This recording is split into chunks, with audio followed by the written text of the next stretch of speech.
दोस्तों, आप सब लोग चुपके से आकर वीडियो देख जाते हैं मगर हमें सब्सक्राइब नहीं करते। ऐसे में हमें हिम्मत कैसे मिलेगी?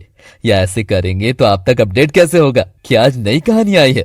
तो प्लीज सिर्फ देख कर ना जाए, सब्सक्राइब भी करें, क्योंकि बढ़ेगा लव सिटी तभी तो कहानियां करेगा love city. Please support us दोस्तों। मुझे छोड़ दो, मैं यहाँ नहीं रहना चाहती, मुझे छोड़ दो।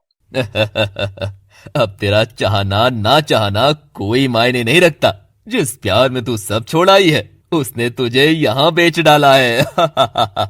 मीरा के हाथ से उसका फोन, उसका पर्स सब छीन लिया जाता है। उसे एक छोटे से गंदे कमरे में धकेल दिया जाता है जहाँ पहले से ही कई लड़कियां बंद थीं। उधर दूसरी ओर एक सुनसान सड़क पर आरव खड़ा होता है।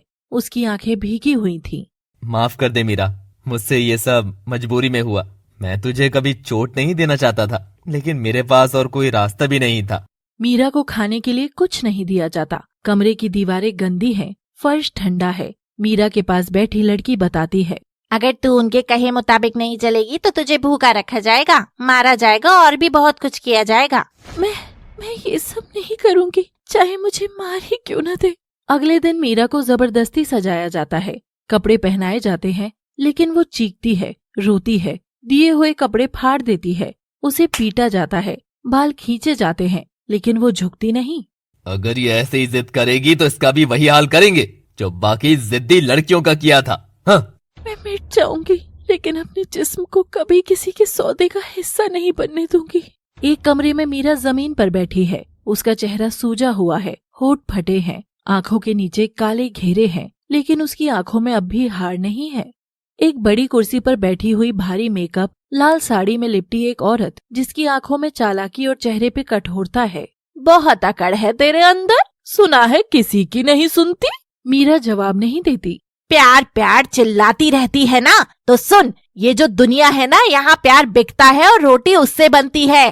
फिर मालकिन अचानक पास आती है, मीरा का चेहरा पकड़कर जोर से थप्पड़ मारती है। मीरा लड़खड़ा कर गिरती है। मालकिन उसे बालों से खींचती है और पीटती है। उसी धक्का मुक्की में मीरा की कमर से कपड़े फट जाते हैं और तभी मालकिन की नजर मीरा की कमर पर जाती है। वहाँ एक निशान होता है। मालकिन अचानक रुक जाती है। उसका चेहरा सख्ती से हैरानी में बदल जाता है। वो पास झुककर उस निशान को गौर से देखती है। ये कैसे हो सकता है?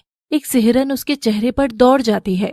मालकिन एकदम खड़ी होती है और गुस्से में कहती है, इस लड़की को मेरे स्पेशल कमरे में बंद करो, अभी नहीं बाद में बात करूंगी इससे। दो आदमी आते हैं और मीरा को उठाकर एक अलग, अंधेरे लेकिन साफ सुथरे कमरे में ले जाते हैं। दरवाजा बंद कर दिया जाता है। हॉस्पिटल की लंबी सफेद कॉरिडोर, बारिश हो रही है बाहर। आरव एक बेंच पर बैठा हुआ है, चेहरा भीगा हुआ, पता नहीं बारिश से या आंसुओं से। उसकी आंखें बार बार आईसीयू के बोर्ड की तरफ जाती हैं, जहां उसकी माँ भर्ती है। माफ कर दे मीरा, ये सब तेरी मोहब्बत के खिलाफ था, लेकिन मैं क्या करता, मेरे लिए माँ से बढ़कर कुछ नहीं था। तभी एक लंबा कोट पहने एक अनजान आदमी धीरे से उसके पास आता है। उसका चेहरा अंधेरे में छिपा है, सिर्फ हाथ दिख रहे हैं। ले बेटा, जैसा कहा था वैसा तूने किया, अब ये रहा तेरे काम का इनाम। वो एक मोटी नोटों से भरी थैली आरव के हाथ में थमाता है। तुम कौन हो? तू बस अपनी माँ का इलाज करा, सवाल बाद में करना। वो आदमी तेजी से चला जाता है और भीड़ में गुम हो जाता है। आरव थैली लेकर दौड़ता हुआ अंदर जाता है। डॉक्टर साहब, ये पैसे ले लीजिए, मेरी माँ का इलाज शुरू कर दीजिए प्लीज। पैसे मिल गए तो हम कोशिश करेंगे, अब समय नहीं गवाएंगे। आरव पीछे हटकर दीवार से टिक जाता है। एक बेटी को नर्क में धकेलकर मैंने अपनी माँ को जिंदा रखने की कीमत चुकाई है, क्या मैं कभी खुद को माफ कर पाऊंगा? आरव की आंखों में आंसू हैं, लेकिन कैमरा उसकी आंखों में उतरता है और हमें ले जाता है कुछ दिन पहले। आरव परेशान, बिखरा हुआ, अपनी माँ के इलाज के लिए रो रहा है। वो डॉक्टर से मिलने जाता है। देखिए, ये ऑपरेशन बहुत महंगा है, जब तक पैसे नहीं लाओगे हम कुछ नहीं कर सकते।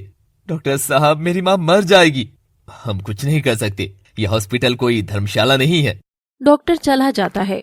आरव वहीं गिर जाता है। भगवान, कुछ कर दो, कुछ रास्ता दिखा दो। तभी एक छाया उसके सामने आती है, वही अनजान आदमी जो सिर्फ कोट में है। उसका चेहरा आज भी नहीं दिखता, सिर्फ एक रहस्यमयी मुस्कान और उसकी आवाज। भगवान कभी किसी की मदद के लिए नहीं आते। हाँ, अगर मदद चाहिए तो एक काम करो मेरे लिए। कौन हो तुम? नाम से क्या होगा, काम समझो काम। तुम्हें एक लड़की को प्यार के जाल में फंसाना है। मीरा नाम है उसका। वो एक फोटो निकाल कर दिखाता है जो कि मीरा की होती है। ये लड़की? लेकिन क्यों?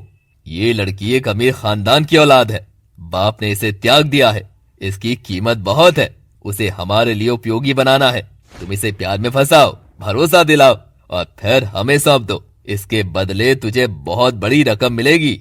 आरव का चेहरा बदलता है। कश्मकश, गुस्सा, लाचारी सब झलकती है। और अगर मैंने मना किया तो फिर तुझे तेरी माँ का अंतिम संस्कार करना पड़ेगा। सोच लो, वक्त बहुत कम है। आदमी चला जाता है और आरव वहीं फोटोग्राफ को हाथ में लिए कांपता हुआ बैठा रहता है।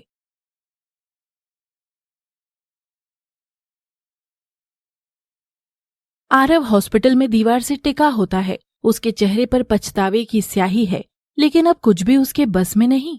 मैंने जो किया वो माफी के लायक नहीं है, लेकिन मीरा, तू जानती नहीं मैंने तुझे क्यों धोखा दिया।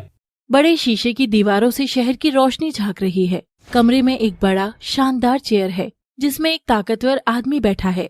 चेहरे पर मुस्कान नहीं, सिर्फ साजिश। उसकी उंगलियों के बीच एक सिगार सुलग रहा है। सामने एक आदमी खड़ा है, वही अनजान आदमी जो आरव को पैसे दे चुका था। साहब, जैसा आपने कहा था वैसा हो गया। आपके दुश्मन की बेटी अब हमारे कब्जे में है। उसे कोठे पर पहुंचा दिया गया है। बहुत अच्छा काम किया तूने। अब आएगा असली मजा। वो फोन उठाता है और एक नंबर डायल करता है। दूसरी तरफ रिंग जाती है। फोन उठता है और दूसरी तरफ एक बुजुर्ग की आवाज आती है, घबराई हुई। याद है तूने क्या कहा था मुझसे जब तेरी बेटी का हाथ मांगा था मैंने, कि तेरी बेटी मुझसे शादी नहीं करेगी क्योंकि मेरी औकात नहीं है। तूने क्या किया मेरी बेटी का? अभी तो कुछ नहीं किया, लेकिन जल्द ही करने वाला हूँ। तुझे अब तेरी औकात दिखाऊंगा, क्योंकि तेरी बेटी अब कोठे पर है और अब ना जाने कौन कौन उसका पति बनेगा। ये अब तू तय नहीं करेगा, ये हम तय करेंगे। वो फोन जोर से काट देता है। उसका चेहरा गुस्से और संतोष से चमक रहा है। एक बाप के घमंड को तोड़ा है, अब उसकी बेटी की इज्जत रौंद कर उसका खून भी सुखा दूंगा। पीछे से एक और आदमी धीरे से आता है और कहता है, साहब, वो लड़की कोठे पर है, लेकिन अब तक किसी के सामने झुकी नहीं है। बहुत हिम्मत वाली लगती है। तोड़ दो उसकी हिम्मत, और अगर ना टूटे तो मैं खुद आऊंगा उसे तोड़ने। मीरा का बाप सोच में डूबकर बैठ जाता है। 15 साल पहले एक आलीशान बंगला, छोटी सी मीरा खिलौनों से खेल रही है। उसके पास उसका पिता सिंघानिया आता है, एक सशक्त, गंभीर लेकिन प्यार भरी नजरों वाला आदमी। मेरी गुड़िया, मैं चाहता हूँ कि तुझे अपने साथ रखूं, हर पल तेरी हिफाजत करूं, लेकिन गहरी सांस लेता है। तो फिर मुझे क्यों भेज रहे हो पापा? क्योंकि मेरे दुश्मन बहुत बढ़ चुके हैं और तू मेरी सबसे बड़ी कमजोरी है। अगर उन्होंने तुझे पा लिया तो मैं टूट जाऊंगा। इसीलिए मैं तुझे तेरी बुआ के पास भेज रहा हूँ। वो तुझे अपनी बेटी की तरह रखेगी, तुझसे प्यार करेगी। मीरा उसका हाथ कसकर पकड़ लेती है और रोती है। पापा, आप वादा करो, आप मुझे लेने वापस आओगे ना? वादा करता हूँ बेटा, तुझे दुनिया की नजरों से दूर कर रहा हूँ, लेकिन अपने दिल से नहीं। सिंघानिया की आंखों में आंसू आ जाते हैं और मीरा एक कार में बैठकर चली जाती है। कोठे की औरतें मालकिन के कमरे में आती हैं। एक औरत कहती है, मालकिन, बाहर नए ग्राहक आए हैं, पूछ रहे हैं नई लड़की के बारे में। क्या बेच दें उसके जिस्म को? मालकिन गुस्से में खड़ी होती है। उसकी आंखों में एक दर्द है जो अब तक किसी को नहीं दिखा। नहीं, कोई उसकी तरफ आंख उठाकर भी नहीं देखेगा। सभी हैरान होकर एक दूसरे को देखते हैं। लेकिन क्यों मालकिन? इस कोठे में तो सब बिकते हैं, फिर ये क्यों नहीं? मालकिन की आवाज भर्रा जाती है, लेकिन वो खुद को संभालती है। क्योंकि मेरी बेटी है वो। पूरा कमरा सन्नाटे में डूब जाता है। हर चेहरा स्तब्ध हो जाता है।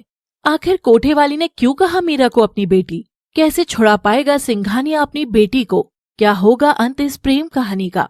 जानने के लिए जुड़े रहिए हमारी कहानी तुझे मौत दूं या मोहब्बत के साथ हमारे चैनल लव सिटी पर। और हाँ, लाइक और सब्सक्राइब करना ना भूलें, तभी तो देख पाएंगे अच्छी अच्छी कहानियां सबसे पहले। Thanks for watching.